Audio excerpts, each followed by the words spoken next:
Olá, prezados alunos de Gestão de Recursos Humanos, aqui é o professor Daniel Alexandre. Estamos aqui na disciplina Recursos Materiais e Patrimoniais. Pessoal, a gente vai usar esse canal aqui então, espero que vocês gostem. Então foi a maneira que a gente encontrou de ser uma maneira mais rápida, mais fácil e bem mais objetiva para a gente continuar com a nossa disciplina aí nesse período que a gente está passando. Na verdade, não só no nosso país, né, mas em todo o mundo. E a gente vai passar dessa, se Deus quiser. Pessoal, antes da gente dar continuidade à nossa disciplina, eu gostaria de fazer uma breve revisão para a gente saber onde que nós estamos, tá? Então a gente vai falar de algumas coisas que a gente já falou em sala de aula, por exemplo, como de identidade empresarial. Toda vez que eu falo de identidade empresarial, eu estou falando de missão, visão e valores. Isso para a gente não esquecer, tá? Toda vez que eu falo de identidade empresarial, eu estou falando de missão, visão e valores. Missão é aquilo que eu faço hoje. Valores são as crenças, aquilo que a empresa acredita, aquilo que eu acredito, aquilo que eu acredito que é importante para mim. Visão é onde eu quero chegar. Então, visão, e aí a gente fala da questão da diferença de sonho e de meta. Meta tem data, sonho não tem data. Então, o meu EA, que é o meu estado atual, ele está bem representado pela minha missão e pelos meus valores, que é aquilo que eu tenho hoje, ou seja, aquilo que a empresa tem hoje. E o meu ED, que é o meu estado desejado, está representado pela minha visão. Visão é aquilo que a empresa quer atingir, é o desejo que a empresa tem, é a meta que a empresa tem, que geralmente é de 5 a 10 anos. O espaço entre o estado atual e o estado desejado nós chamamos de gaps. Gaps significa lacunas ou espaços, aquilo que está faltando. E aí o que a gente quer com isso? A gente quer mitigar, ou seja, diminuir. Nós queremos diminuir o espaço entre o estado atual e o estado desejado. Isso a gente diminui por meio de ações de gestão, ações de estratégia, ações de treinamento e desenvolvimento, ações de acompanhamento. Então, mais importante no processo de desenvolvimento, tanto desenvolvimento pessoal como desenvolvimento empresarial, eu tenho que identificar quais são os gaps presentes. Identifico os gaps e traço planos de ação para mitigar esses gaps, para me aproximar do meu estado atual, do meu estado desejado. E eu falei para vocês do tripé da sustentabilidade, que uma empresa, para ser sustentável, ela tem que ser ecologicamente correta, economicamente viável e socialmente justa. E aí é o que a gente chama de tripé da sustentabilidade. Não adianta uma empresa ser só socialmente justa, mas não ser ecologicamente correta, e assim por diante. Para ser considerado uma empresa sustentável, ela tem que atender pelo menos as três partes ou tripé da sustentabilidade. E eu falei para vocês que depois eles acrescentaram essa palavrinha culturalmente diverso, que significa a questão da inclusão, a questão de lidar com as diferenças, a questão da aceitação dentro da empresa. Então, para ser uma empresa sustentável, ela tem que atingir todos esses pontos. E a empresa, ela está dentro de um campo que é considerado um campo muito complexo. Complexo por causa da concorrência. Então, complexidade no campo de competição empresarial. Então, quando eu estou nesse mercado de concorrência, que é uma concorrência absurda, principalmente com o avanço da tecnologia, o avanço da comunicação, cada vez mais está mais complicado conseguir com que o cliente realmente seja fiel à empresa que ele está. Porque como ele tem muitas opções e muito acesso à informação, a concorrência acaba ficando cada vez mais acirrada. Então, existe uma competição empresarial muito grande. Daí a importância, mais uma vez, dos gestores estarem atentos àquilo que está acontecendo no mercado, aquilo que está acontecendo no seu ambiente, aquilo que está acontecendo com o seu público-alvo. Nós falamos também sobre a questão dos produtos. Que produto ele tanto pode ser bem ou ele pode ser serviço. A diferença está em produto tangível e produto intangível. Produto tangível é aquele produto que eu toco, aquele produto que eu pego, aquele produto que eu estoco. E produto intangível é aquele produto que eu não toco, que eu não pego, que eu não estoco. Então nós temos aí os produtos tangíveis e os produtos intangíveis, tá? intangíveis. Está faltando um N aqui, depois você corrige para mim, por gentileza, tá? Então aí a gente deu até o exemplo do corte de cabelo. Então, a tesoura é um produto tangível. O creme é um produto tangível. Só que o corte de cabelo é um produto intangível. Você não pega no corte de cabelo, você pega no cabelo cortado. E aí por diante a gente deu outros exemplos também de produtos, tanto tangíveis como intangíveis. E aí nós falamos dos conceitos de eficiência, eficácia e efetividade. Quando eu falei para vocês eficiência, eu falei que eficiência é fazer certo um processo qualquer com o menor número de erros. É fazer mais com menos. Por exemplo, o vendedor que arruma a loja após a venda. Então, quando eu estou falando que é uma pessoa eficiente, é aquela pessoa que faz certo um determinado processo. Então, ela tem cuidado de fazer aquele processo certo, com menor custo, com menor tempo. E eficácia é atingir o alvo. Então, o interessante é quando a pessoa é eficiente e é eficaz. Que quando junta esses dois, nós temos a efetividade, que é a capacidade de atingir o resultado esperado. E tem que ser possível de verificação. Então, quanto mais eficiente a pessoa é, quanto mais eficaz a pessoa é, maior é o nível de efetividade. Como é que eu avalio isso? Como é que eu avalio se alguém está atingindo o nível de efetividade, se a empresa está atingindo o nível de efetividade? Por meio de indicadores. Indicadores é aquilo que vai servir para mim para eu verificar, ou seja, quais são os parâmetros. Como é que eu vou verificar se a pessoa está sendo efetiva ou não? E eu dei alguns exemplos para vocês. Os exemplos que eu dei foi tempo, o custo, o desperdício, a ociosidade, que é quando a pessoa está parada ou improdutiva. Então, cada empresa vai ter os seus indicadores, cada ramo vai ter os seus indicadores. E aí eu trabalhei com um quadrinho com vocês, colocando o quadrinho de mais eficiente e menos eficiente, mais eficaz e menos eficaz. Quando a pessoa é menos eficaz e menos eficiente, ela faz errado do jeito errado. Quando a pessoa é mais eficiente e menos eficaz, ela faz errado do jeito certo.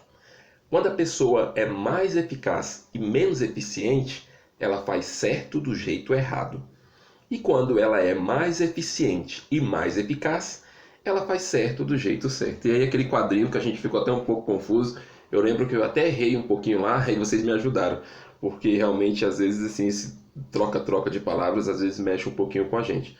Mas o que a gente quer dizer aqui é que quanto mais eficiente a gente for, quanto mais eficaz a gente for, mais a gente vai acertar. E aí eu passei um exercício para vocês. Passei um exercício em sala de aula, pedi para vocês começarem a responder e aí a gente não corrigiu, porque como entrou março e a turma nova entrou, aí eu conversei um pouquinho com vocês, passei algumas informações, foi onde eu lembro, né, até onde eu lembro, e aí logo eu fiquei com a turma de março para dar uma pequena revisão para eles e bater um papo em relação a algumas dúvidas que a gente dá no primeiro dia de aula.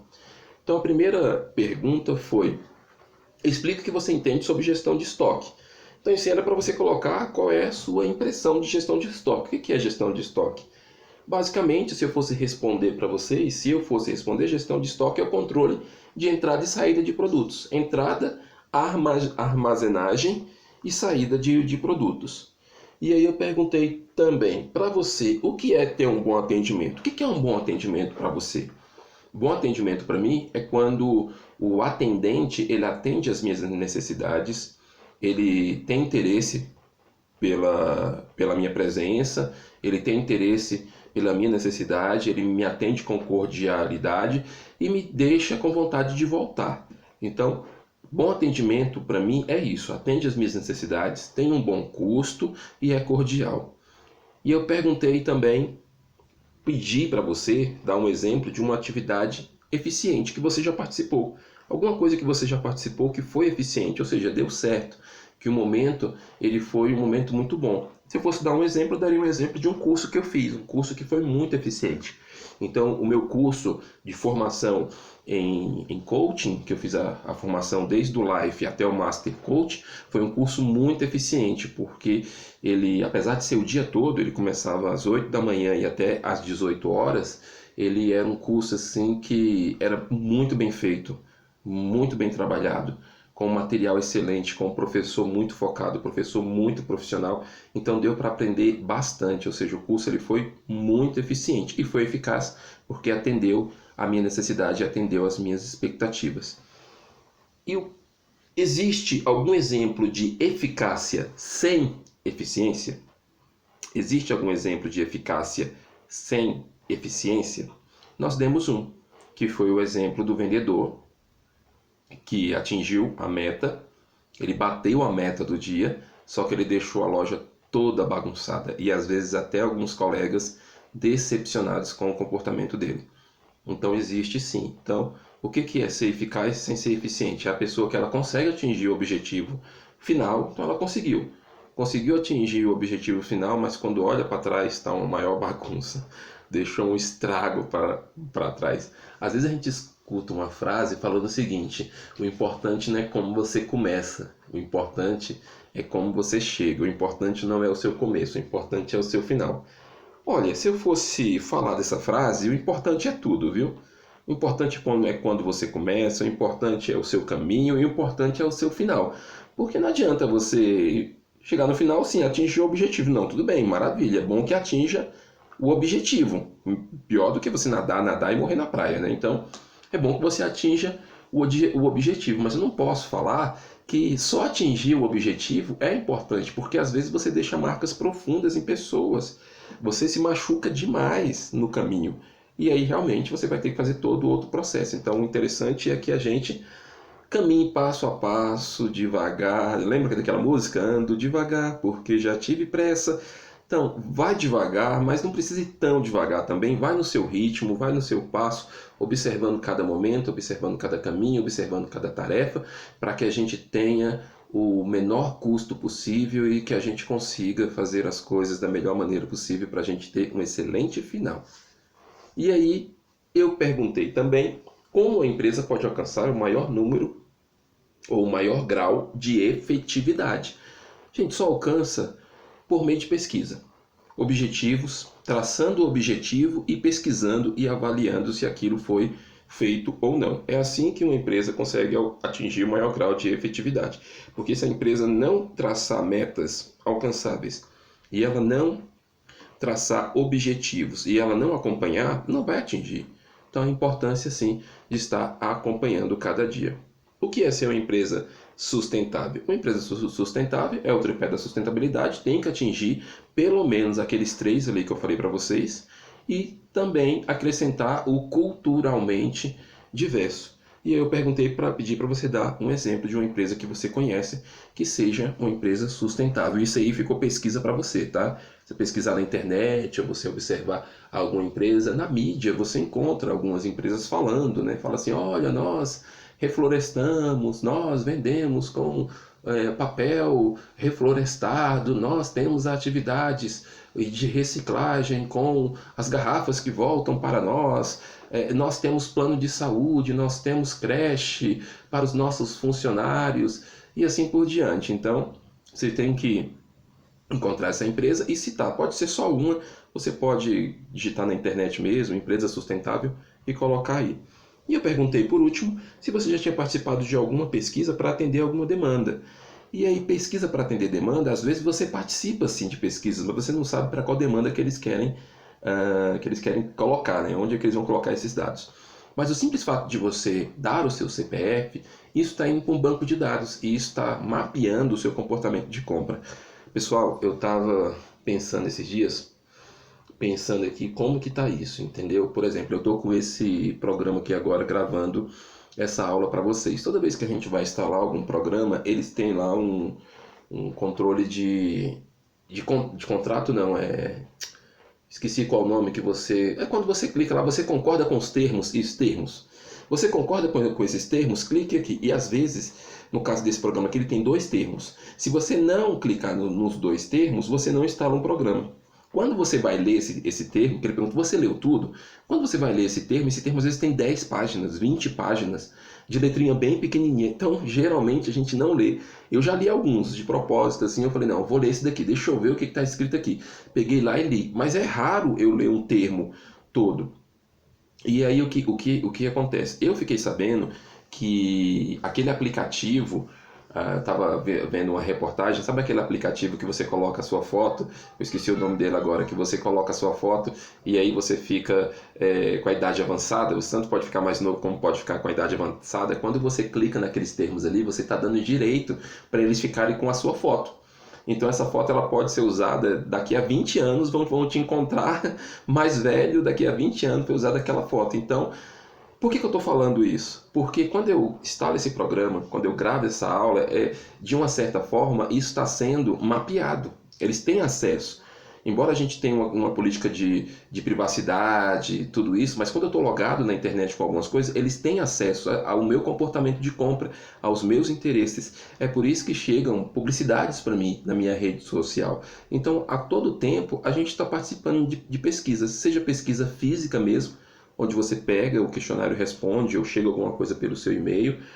Pesquisas por meio de observação, às vezes tem pessoas que ficam na rua te observando como você entra no mercado, o que você pega, o que você compra, às vezes pelas câmeras. Então a gente está num momento de tecnologia, de avanço tecnológico, que não tem como a gente fugir disso. Então vocês já viram isso várias e várias vezes. Então eu fico falando aqui, só estou reforçando aquilo que vocês já sabem. A gente realmente está vivendo aqueles filmes que a gente assistia no final de 80, no final ali no início de 90, que são aqueles filmes de avanço tecnológico e cada vez mais está sendo cada vez mais influenciado, ou melhor dizendo, está sendo cada vez mais um motivo de influência nos comportamentos dos consumidores. Então isso seria pesquisa. Aí você pensa numa pesquisa que você participou, pensa na demanda e coloca aí, tá bom? E aí nós fomos para o nosso estudo de caso, queixas de um chefe de seção. E aí dentro daquele estudo de caso, a gente fica com um pouco de dúvida em relação à hierarquia. E aí para ficar mais fácil para a gente, eu coloquei aqui como que funciona a hierarquia nesse estudo de caso. Então a hierarquia funciona. Nós temos o superintendente, que é aquele lá que supervisiona todos os chefes de departamento. Depois nós temos o chefe de departamento abaixo dele, e aí embaixo dos chefes de departamento nós temos os chefes de seção ou encarregados, porque em algum momento o narrador do caso ele fala bem assim, que os outros meus colegas encarregados, e na pergunta ele também faz isso, pergunta sobre os encarregados, se os encarregados gostariam de estar trabalhando com o chefe de departamento daquele jeito. Então dá a entender que o chefe de seção e o encarregado eles estão no mesmo nível ali. E aí esse chefe de seção, ele cuida do quê? Ele cuida do estoque, de um estoque específico. E nesse estoque tem o estoque morto. O que é o estoque morto? Estoque morto é aquele estoque que ele já não vende mais. Então ele está ali parado, ou uma peça que foi desatualizada, ou um produto que está desatualizado, e ele fica ali parado, só ocupando espaço. E aí esse chefe de seção estava com problema porque ele já tinha dado muitas sugestões ao chefe de departamento. E o chefe de departamento não tinha acatado nenhuma, porque ele tinha esse comportamento de não acatar a opinião do outro, de não considerar o outro, de se sentir acima dele mesmo. E aí, quando o superintendente chegou para uma supervisão, o chefe de departamento simplesmente deu a entender que a culpa era do chefe de seção e cobrou dele. O que o chefe de seção fez? Pegou os e-mails que ele tinha, pegou as sugestões que ele já tinha dado, deu novamente para o chefe de departamento e novamente o chefe de departamento tratou ele de uma maneira não muito boa. Por isso que ele estava muito chateado com esse momento aí, porque tinha um problema para resolver, o chefe de departamento não resolvia. Quando acontecia alguma coisa errada, ele jogava a culpa para cima dele. Quando era alguma coisa boa, ele trazia para ele, e como se a ideia fosse dele, e assim por diante. Quando o superintendente chegava, ele ficava pagando ali de bonzinho, né? E aqui nós temos as questões. Qual a causa das alegações do chefe de seção? Ou seja, das alegações, das reclamações, das exigências. Bom, o chefe de seção ele queria que o problema fosse resolvido. Ele queria que o chefe de departamento tratasse ele de uma maneira mais respeitosa, que considerasse as opiniões dele para resolver os problemas. E isso não estava acontecendo. Você acha que os demais encarregados estariam trabalhando satisfeitos sob a orientação de um chefe como esse? De maneira nenhuma. Como é que vai estar trabalhando satisfeito com um chefe que não considera as opiniões, que quando a coisa dá dá errado. Quando alguma coisa dá errado, ele culpa a gente. Quando alguma coisa dá certo, ele traz os louros ou crédito somente para ele. Então, realmente não tem como. Como você se comportaria se fosse o chefe de departamento? Bom, se eu fosse o chefe de departamento, eu não me comportaria do jeito que ele estava se comportando, né? Então eu tentaria entender as necessidades da sessão, tentaria entender a necessidade daqueles colaboradores, tentaria entender se eu poderia ou não autorizar ele dar um fim naquele estoque morto, seja lá, que ele não fala que tipo de estoque morto era aquele, mas eu me comportaria de uma maneira que eu me daria a entender e gostaria de entender também o outro, considerando o outro. Eu faria dessa forma, faria totalmente diferente do que ele estava fazendo. E se eu fosse o chefe de sessão? Se eu fosse o chefe de sessão, aí dá uma ideia no estudo de caso que o chefe de sessão queria falar diretamente com o superintendente. Eu não faria isso. Eu não gosto de passar por cima da autoridade de alguém ou ir falar com alguém que é superior, aquele meu chefe, para que aquele superior converse com o meu chefe. Eu não gosto disso. O que eu gosto é de conversar com alguém para que esse alguém me ajude a conversar com essa outra pessoa. Ou seja, me ajude como se fosse um mediador para resolver o conflito. Então eu faria isso, eu ia direto no superintendente e falar, oh, me ajuda porque eu estou com um problema nesse sentido, mas não para queimar o outro. Então, meu interesse, principalmente, no início, não seria queimar o outro, porque se eu tiver com o meu coração o desejo de queimar o meu chefe e isso ficar claro para o meu superintendente, eu posso ser prejudicado. Então, eu tenho que falar de uma maneira que fique clara que eu estou querendo resolver o problema. Depois eu conversaria com o chefe de departamento. Ou eu esperaria o momento que o chefe de departamento estivesse bem, um dia que ele estivesse tranquilo, para eu conversar diretamente com ele sobre aquilo que está acontecendo. Se não desse certo, eu pediria para mudar de setor. Eu falo, teria como você me mudar de setor? Sairia dali, já que não tem como, e eu não quero sair da empresa, não tem como sair da empresa, eu peço para mudar de setor, porque eu vou ficar num ambiente desse, eu vou só passar mal, não vou conseguir trabalhar de uma maneira adequada, e mesmo se eu não conseguir, aí se eu não conseguir mudar de setor, aí eu tenho que fazer o meu plano B, C, D, não sei quantos possíveis para eu poder sair dessa empresa, porque realmente não vale a pena ficar trabalhando no lugar assim. E aí você vai fazer todo o seu planejamento para você sair deixando as portas abertas. Uma coisa muito importante que eu tenho aprendido é que todo lugar que a gente entra, qualquer lugar que a gente entra, seja de uma comunidade ou seja um trabalho, alguma coisa assim, a gente tem que tentar sair e sempre deixar as portas abertas, porque essas pessoas vão falar da gente e talvez um dia a gente possa precisar. E a gente não pode falar, dessa água eu nunca beberei. Isso é soberba. Falar bem assim, olha, dessa água eu nunca beberei, nunca volto para cá, nunca. Enfim, tomar muito cuidado com isso. Então, mesmo num ambiente como esse, num ambiente ruim como esse, se eu tiver que sair, eu tenho que tentar sair da melhor maneira possível. E aí, a gente vai falar do estudo de caso da Braspress. Gente, Braspress é uma grande transportadora. Esse estudo de caso é um estudo de caso de 2009. Então tem algumas perguntas que são algumas perguntas que, se a gente fosse pensar no contexto que a gente está, já estão ultrapassadas, mas ajuda para a gente trabalhar com esse processo, né, de logística, de transporte, de controle de materiais, de tempo, e para a gente entender também alguns conceitos. E aí um dos conceitos aí, que talvez seja um conceito novo para vocês, é esse B2B, que a gente chama de B2B, ou B2C, que a gente chama de B2C. B2B é business to business, ou negócio para negócio, ou companhia para companhia. É quando uma empresa ela faz negócio diretamente com outra empresa. Por exemplo, a Braspress, quando eu trabalhava com a Braspress, eu trabalhei em duas lojas que a gente recebia de transportadoras e a Braspress era uma das transportadoras e às vezes eu tinha que fazer o cálculo do frete para saber quem é que estava pagando melhor, fazia o cálculo ali para poder contratar o frete. Ligava para uma, ligava para outra, fazia o cálculo de um, fazia o cálculo de outro, media, era o peso, era por medida, era por espaço, e aí só a empresa poderia contratar. Por exemplo, eu não poderia contratar diretamente a Braspress para trazer uma televisão para mim. Não era eu que contratava, era a própria empresa que contratava. Então, isso é o que? É de empresa para empresa. Aí B2C é Business to Consumer, ou seja, de negócio para consumidor, ou de companhia para consumidor. Então aí a empresa ia pegar aquele produto e entregar para os seus consumidores. Então, a Braspress trabalhava com B2B, de empresa para empresa. E aí o texto vai falar sobre a questão de alianças empresariais. Não tem como a gente conviver, agora realmente não tem como. Talvez no passado não muito distante, ou no passado muito distante, vamos dizer assim, né? As empresas conseguiam sobreviver sozinhas. Falavam, não, aqui quem vende sou eu, esse é o meu espaço, ninguém entra. Hoje não tem como.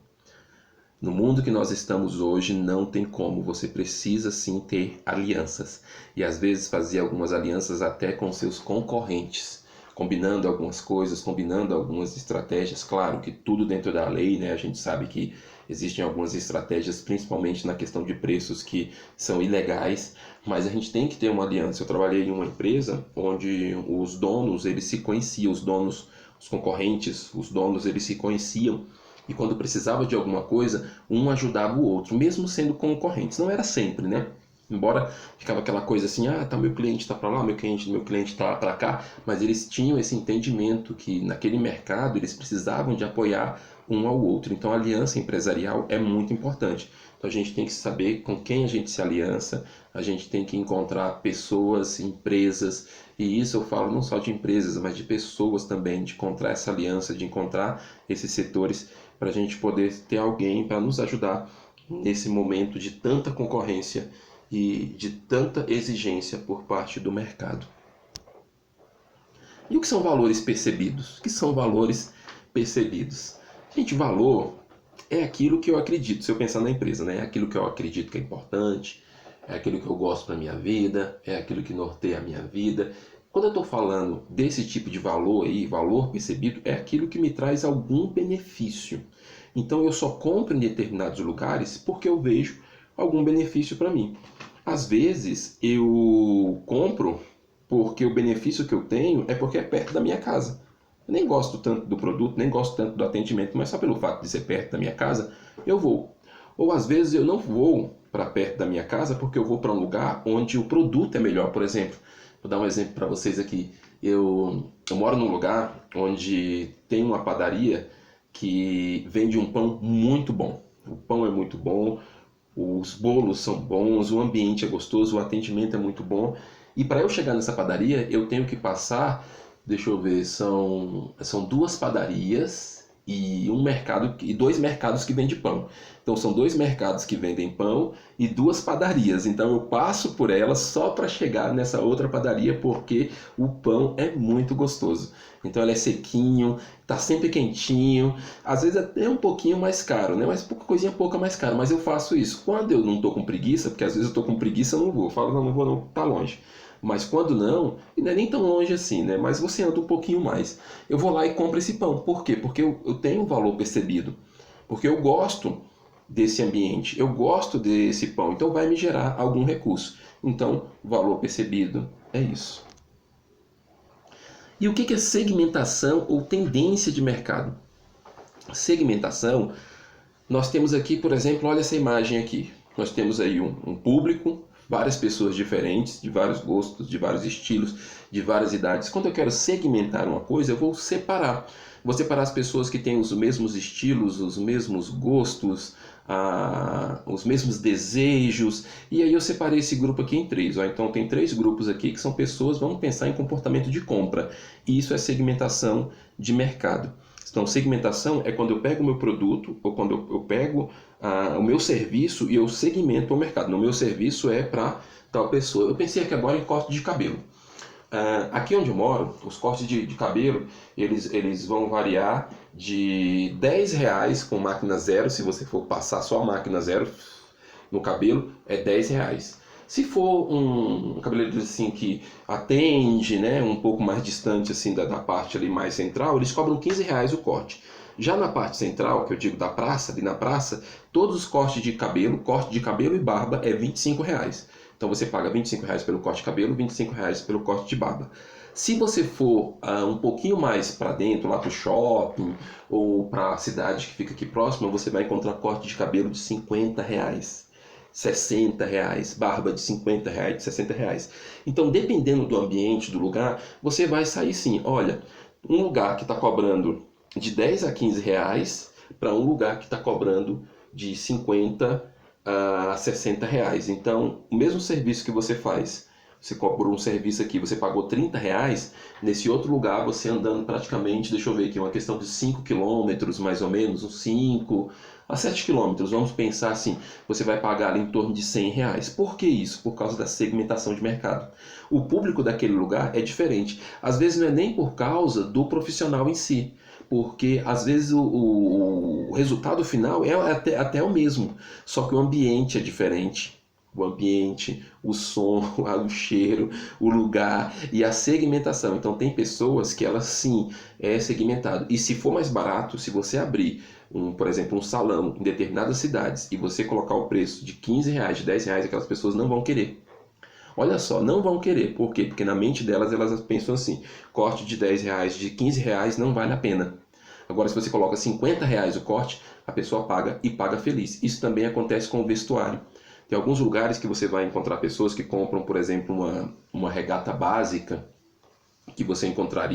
uma regata básica que você encontraria pelo valor de 30 reais. Uma regata básica de 20 a 30 reais. Uma regata básica, um tecido muito bom, uma regata muito boa, só que ela não tem marca, não é daquela loja. Aí se você vai em determinadas lojas, em determinados shoppings, você pode encontrar o mesmo tecido, o mesmo formato de regata, só que tem a diferença de uma marquinha no peito. Só aquela marquinha no peito eleva aquela regata ali para quase 100 reais. E aí a pessoa compra. Por quê? Porque ela compra pelo valor percebido. Então ela não quer saber se é questão do tecido, ela compra pela marca, pelo status. Isso é segmentação. Então quando a empresa aprende a segmentar, ela tem mais sucesso em relação a isso. Então quando você segmenta e dá um produto de qualidade, então aquele cliente ele quer um produto de qualidade. Uma vez eu ouvi uma palestra, eu não me lembro o nome agora, não sei se foi o Mário Persona. Eu acho que foi o Mário Persona que falou sobre isso, se eu não me engano. Depois, se vocês tiverem interesse de pesquisar, que ele falou sobre a questão de um prato, de uma sobremesa, que era uma banana. E aí ele estava lá no restaurante e pediram a banana. Quando ele pediu a banana, aí ele perguntou o preço, parece que o preço da banana, eu vou chutar aqui porque eu não lembro direito, mas vamos pensar aqui que o preço da banana era 30 reais, uma banana. 30 reais uma banana. E ele ficou assim, gente, mas por que 30 reais uma banana? O que é isso? 30 reais uma banana? Com 30 reais eu compro um monte de banana. Mas quando o garçom veio, ele trouxe a banana, ele trouxe aquele fogo, que eu esqueci qual nome que dava aquele fogo ali, ele chegou, colocou na mesa aquele fogueirinho ali, e aí ele acendeu. Quando ele acendeu, ele colocou a banana para fritar ali, na frente dele. E colocou o açúcar para derreter. E quando a banana fritava e o açúcar derretia, o cheiro ia subindo. E ele ia sentindo aquele cheiro, ia salivando. Depois ele colocou um pouquinho de canela. E aí mais cheiro de açúcar com canela. E ele pegou aquele açúcar derretida, colocou em cima da banana, colocou no prato e enfeitou bem bonito e entregou para o cliente. O que ele estava comprando ali não era banana, não era açúcar, não era a pitada de canela, mas era a sensação de ter um prato tão bonito como aquele. Então ele estava pagando pela sensação, pelo momento, pelo prazer, e isso é segmentação de mercado. Então tem muitas pessoas que você fala, gente, eu não acredito que uma pessoa paga uma fortuna por uma sobremesa como essa. Não acredito que a pessoa vai pagar 30 reais por uma banana com açúcar queimado em cima. Paga, porque ela está pagando pela sensação, ela está pagando pelo prazer, ela está pagando pelo conforto que ela tem naquele momento ali, que é o que a gente chama de valor percebido. Isso é segmentação. E o que é tendência de mercado? Tendência de mercado é quando a gente percebe determinados comportamentos para determinados produtos.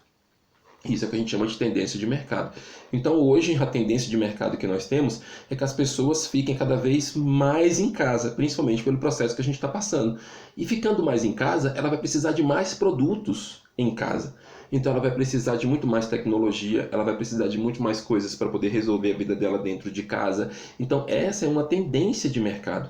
Nós temos uma tendência de mercado voltada muito para a questão da saúde. Saúde física, saúde emocional. Então cada vez mais as pessoas estão procurando profissionais que ajudem elas a suportar as pressões do dia a dia. Então isso é uma tendência de mercado. Então às vezes eu vejo as pessoas falando, isso é muito mimimi, não sei o que e tal. Sim, às vezes parece mimimi, mas as pessoas estão doentes. Elas estão doentes. Então, é uma segmentação de mercado de pessoas que estão querendo cada vez mais ter um bem-estar, tanto físico como emocional e até espiritual. Então, tendência de mercado são aqueles comportamentos que vão mudando de tempos em tempos. Eu poderia dizer que tendência de mercado está relacionado com a moda. A moda sim é uma tendência de mercado. Tem uma moda que fica só um período, moda verão, moda inverno. Tem umas que ficam mais tempo, tem umas que vão e voltam, que é essas modas que a gente chama de retrô, né? Ou vintage, né? Acho que é vintage, né? Que é a palavra certa. Então isso é tendência de mercado. E aí nós falamos da estratégia. Então, estratégia, o que é estratégia? Estratégia é você fazer aquilo que os outros não estão fazendo. Estratégia é você olhar além. Estratégia é você avaliar cada momento, cada espaço, para chegar o momento ali você dá o checkmate. Então, as empresas precisam de estratégia. Você, enquanto gestor de recursos humanos, precisa de estratégia para resolver algumas questões. E aí nós chegamos no nosso exercício aí da Braspress. Então, no mercado B2B, a segmentação de clientes por valores percebidos é uma metodologia que pode ser adotada por empresas em todas as indústrias? Sim, pode ser adotada em todas as indústrias. Dependendo do setor, dependendo do que ele quer, todas as empresas, praticamente todas as empresas, todas as indústrias vão ter o seu cliente, seja o cliente empresa ou seja o cliente consumidor final, ele vai ter sim valores percebidos. Quais seriam os passos para a implementação de tal estratégia? Quando eu penso nisso daqui, eu penso que tem que ficar claro para o cliente o que se está oferecendo para ele. As pessoas que são bem profissionais, voltadas para a área de vendas, elas entregam para o cliente aquilo que o cliente quer e às vezes entrega até mais para o cliente. Então a gente tem que saber o que o cliente quer. E aí quais seriam os passos? Primeiro, saber o que o cliente quer e entregar até mais do que ele precisa. E deixar isso muito bem claro, tanto para o cliente, tanto para todos os colaboradores que fazem parte do processo. Quais seriam os riscos e oportunidades da adoção dessa estratégia? Um dos riscos principais é você gastar muito. Você gasta muito com um processo como esse, você gasta muito com essa implementação e o seu cliente pode encerrar o contrato. Então a gente tem que tomar muito cuidado com a questão do investimento, do tamanho do investimento para certas ações. Então um dos principais riscos seria esse. As oportunidades estão sempre aí. Então sempre nós temos oportunidade porque os clientes eles estão cada vez mais exigentes. Então apesar de ter muitas empresas, apesar de ter muitos produtos, tanto tangíveis como intangíveis, nós temos muitas pessoas querendo alguns produtos sim. Então, no fim das contas, vai ter cliente para todo mundo. A criação de alianças duradouras com empresas escolhidas e compromissadas com um futuro próspero é uma tendência de mercado? Com certeza. Isso em 2009. Então hoje, mais ainda, a importância de se fazer alianças o tempo todo, de encontrar parceiros, fornecedores, parceiros em empresas, parceiros até clientes que se tornam até às vezes uma pessoa de influência ali que vai te ajudar no seu processo. Então isso é muito importante. Quais os indicadores que apontam nessa direção? Um dos indicadores a gente poderia falar sobre a segmentação de mercado, que está sendo cada vez mais específica, e a tendência de mercado. Então, os indicadores são os comportamentos de compra. Você pode colocar aí os comportamentos de compra voltados para a tendência de mercado. Você colocando isso, você já responde aí o seu estudo de caso. E o que você colocou, eu tenho certeza que está certo. O que você colocou depois... vai chegar um momento que eu vou te pedir para você mandar para mim, tá? Por enquanto você não precisa mandar, mas vai chegar um momento que eu vou pedir para você mandar para mim para eu dar um visto e anotar aqui na minha lista. E aí eu pedi para a gente falar um pouquinho sobre Just in Time. Just in Time significa na hora certa, é uma filosofia aí Toyota. O que significa isso? É que o produto ele não precisa ficar estocado na minha empresa. Eu não preciso ter estoque. O que eu preciso é ter alguém que me entregue quando eu precisar.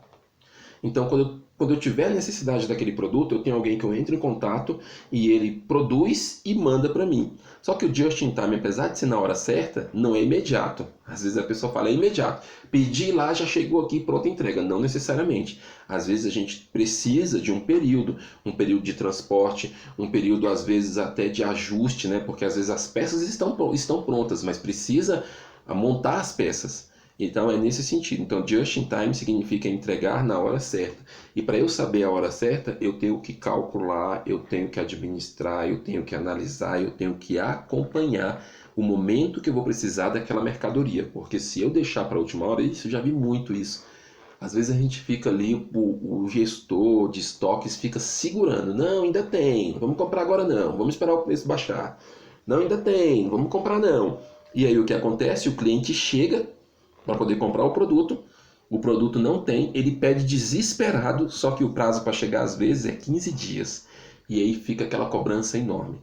E já aconteceu comigo, da gente ter que sair para ir direto na transportadora para poder buscar a mercadoria. Porque aconteceu algum atraso ou não comprou na hora certa, e aí teve que entrar no carro e saiu. Não, e eu ficava no telefone: onde que tá? Não, tá em São Paulo, tá em Goiânia, tá em Anápolis. Onde chegou? Não, chegou aqui em Brasília, então vai para lá. Entrava no carro e ia lá na transportadora para buscar o produto, para levar para a loja, porque o cliente estava louco pelo produto e já estava atrasado. Então, just in time significa o quê? Entregar na hora certa. E o Kanban é uma ferramenta que é utilizada para gestão de estoque. Então vamos tentar entender o que é Kanban. Kanban significa basicamente cartão, tá, gente? Cartão. Então nós temos aqui, ó, isso aqui, esses espaçozinhos, o vermelho, o amarelo e o verde, isso aqui são cartões que são colocados ali naqueles espaços, dependendo da quantidade de estoque daquele produto. Às vezes isso fica em uma sala e às vezes isso fica no lugar onde o produto é estocado, para saber a necessidade de compra. Então, vamos ver ali, a TV. Nós temos aqui a quantidade, ó, de 1 a 9 TVs. Então, se eu tiver 9 TVs no meu estoque, de 7 a 9 TVs no meu estoque, tá bom. Eu não preciso comprar, tá tranquilo, ainda tenho estoque ali, eu só tenho que fazer previsão de compra para quando isso vai chegar, mas tá tranquilo. Se eu cair de 4 para 6 TVs, aí é momento de atenção. Opa, atenção, já é momento de fazer o pedido. Vamos vendo aqui o pedido, vamos ver quando que chega, não vamos deixar para trás. Agora, se cair aqui no vermelho, eu estou em perigo, porque eu posso ficar sem produto, e tem alguns produtos que não podem faltar. Tem alguns produtos que a gente chama de pão de padaria. O que é pão de padaria? Já pensou você chegar numa padaria e não ter pão? É horrível. Então, tem alguns lugares que você tem que ter aquele produto. O produto não pode faltar, porque é inadmissível você chegar naquela loja e não ter aquele produto. Que aquele produto é o carro-chefe, aquele produto é o pão de padaria, aquele produto não pode faltar. E para isso nós temos algumas ferramentas, e uma delas é o Kanban. Então aqui, o refrigerador, se eu tiver de 1 a 3, estou no perigo. Aqui na TV, você percebe que está um xizinho aqui marcado no 3? Eu marquei esse xizinho aqui no 3 porque aqui já tá em perigo. Esse produto ele já tem que estar a caminho para poder chegar. Já tem que ter saído da transportadora, já tem que estar a caminho para poder chegar ali no estoque, porque senão a gente corre o risco de ficar sem. O refrigerador está no amarelo, está no atenção. Então ainda tá bom. Já dá para fazer o pedido de compra, né? Tá no 6 ali, entre o atenção e o bom, dá para fazer o pedido de compra, ainda dá para a gente esperar. A lavadora tá excelente. 9 lavadoras, tá tranquilo, é o que a gente precisa, não precisa ter pressa, tá tudo certo ali, é só a gente ir controlando. E a cafeteira? A cafeteira tá quase entrando no perigo, ó. Tá aqui na atenção no 8, já é a hora de comprar. Hora de comprar, hora de saber quando que esse produto chega, senão a gente vai atropelar. Percebe que lá em cima eu coloquei de 1 a 9, aqui na cafeteira eu coloquei um pouquinho mais, ó, de 2, 4, 6, 8, porque vai depender de produto para produto.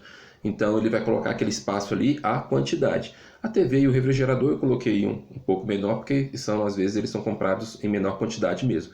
Mas a cafeteira, às vezes, ela é comprada um pouquinho mais, dependendo da cafeteira. Por exemplo, se for uma cafeteira com preço mais acessível, a cafeteira pode ser utilizada muito para dar de presente, em chá de panela, em casamento, ou outro produto que você entende que ele sai com mais facilidade. Então, o Kanban seria isso. Pessoal, e eu acho que aqui a gente termina. Deixa eu ver. A gente termina aqui, isso mesmo. A gente termina aqui no Kanban.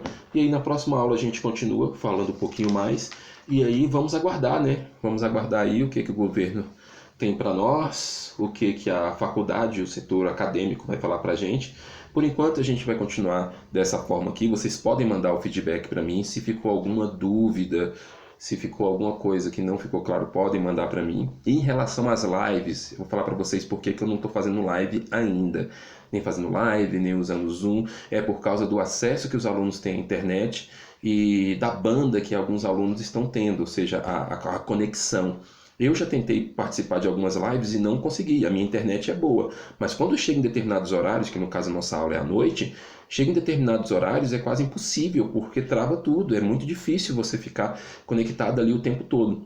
Então eu resolvi fazer assim mesmo, eu resolvi fazer vídeos e fica quase que um ao vivo, né, pessoal? Porque eu mando para vocês aí, mando agora, vou mandar isso aqui para vocês e o meu WhatsApp está sempre ligado, você pode fazer pergunta à medida que você for tendo dúvidas. Obrigado, pessoal.